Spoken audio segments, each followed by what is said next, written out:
Dow's down just about 260 points.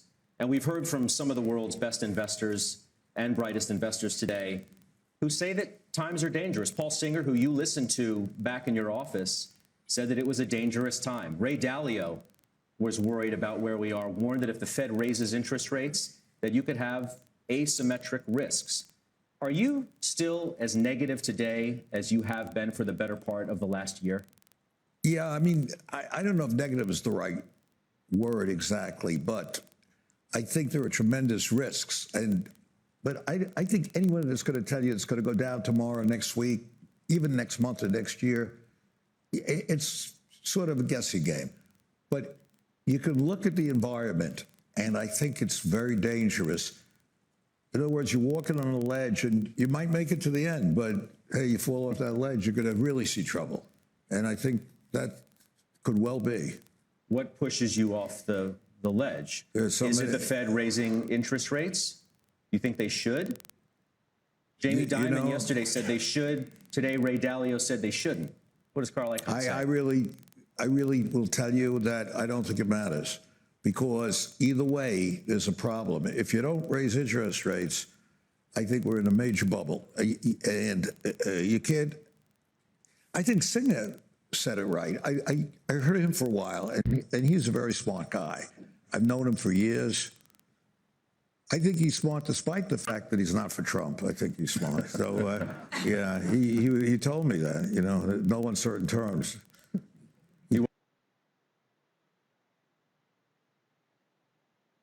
Capital. Peter, good to have you with us. Good to be in studio. Does it matter to you that they're coming over to your bearish side? I mean, does it make you worried? No, because you're the contrarian? They're just still little cubs. I mean, they haven't really matured into a full-blown bear yet. They have no idea just how bad it's going to be. Okay, so how bad is it going to be? It's going to be awful. But, on behind the scenes, a lot more actually. What do you mean? Well, there is a terrible currency problem. We're on the verge of a currency war. The Federal Reserve is printing dollars like there's no tomorrow, and if they keep going, the rest of the world is not going to accept them. As it is, the BRICS countries, Brazil, Russia, India, China, and South Africa, have decided that they're going to finance the trade among these countries with offsets and pay for the difference in gold. And But this how is that connected the with right the move shutdown, for them, though? because the U.S. Congress has been fighting with the presidency because the presidency has been in total contempt, and the highest legal officer of the United States government has also been in contempt of Congress in fighting this international corruption that is ruining the dollar as an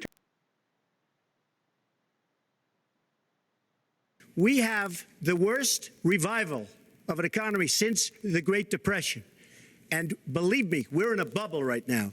And the only thing that looks good is the stock market. But if you raise interest rates even a little bit, that's going to come crashing down. We are in a big, fat, ugly bubble. And we better be awfully careful. And we have a Fed that's doing political things. This Janet Yellen of the Fed is doing political by keeping the interest rates at this level.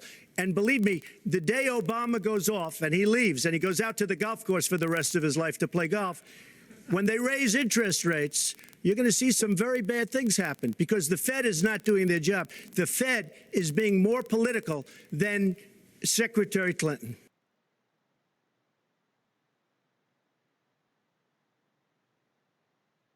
If you look at the last couple of crashes, it took 1.5 years or 2 years for them to roll over and bottom.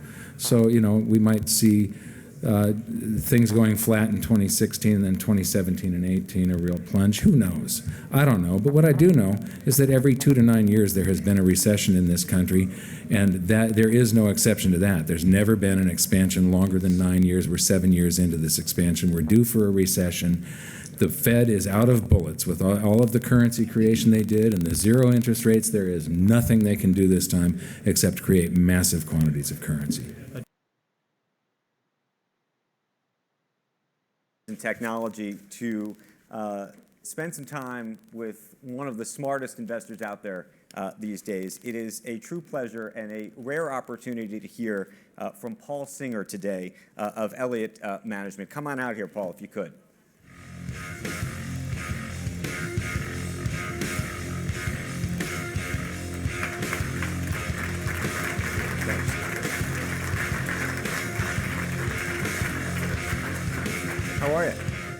that music seems very, like you're coming into. I know you're an activist investor, but that sounded like very kind of takeover style music. For those of you who don't know Paul, he started Elliott Management. It has really been a remarkable ride, and he has said and speaks his mind often in his letters, occasionally in person, and we're thrilled that you're here to do that. What I'm hoping, and he's been in the news for all sorts of reasons, and we could talk about some of those.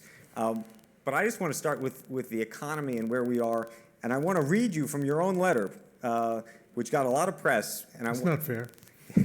And I want to get you to expound on it. You recently wrote about the Federal Reserve and the economy. We do not think this optimism is warranted, and we think a lot of data is cooked or misleading. A good deal of the economic and jobs growth since the crisis has been fake growth, and very little chance of being self-reinforcing and sustainable. We just had what seemed.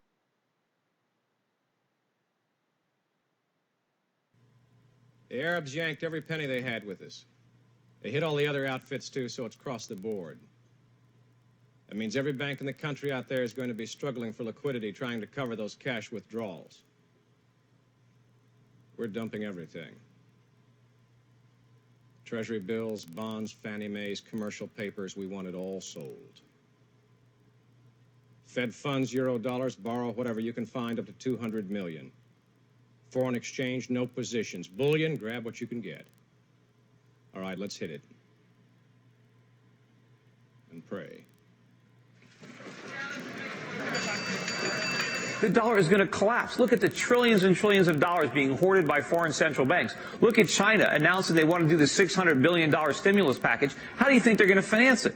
They're going to sell treasuries. They're going to stop lending us money. The world has learned a valuable message, and that's don't lend Americans any more money. Stock market's off 75 points. The dollar's appreciated 10% and moving down. They even yanked the euro dollar deposits that weren't due. Of course, New York is practically down the tubes, and gold just went over 2,000. But tonight, that'll be cheap.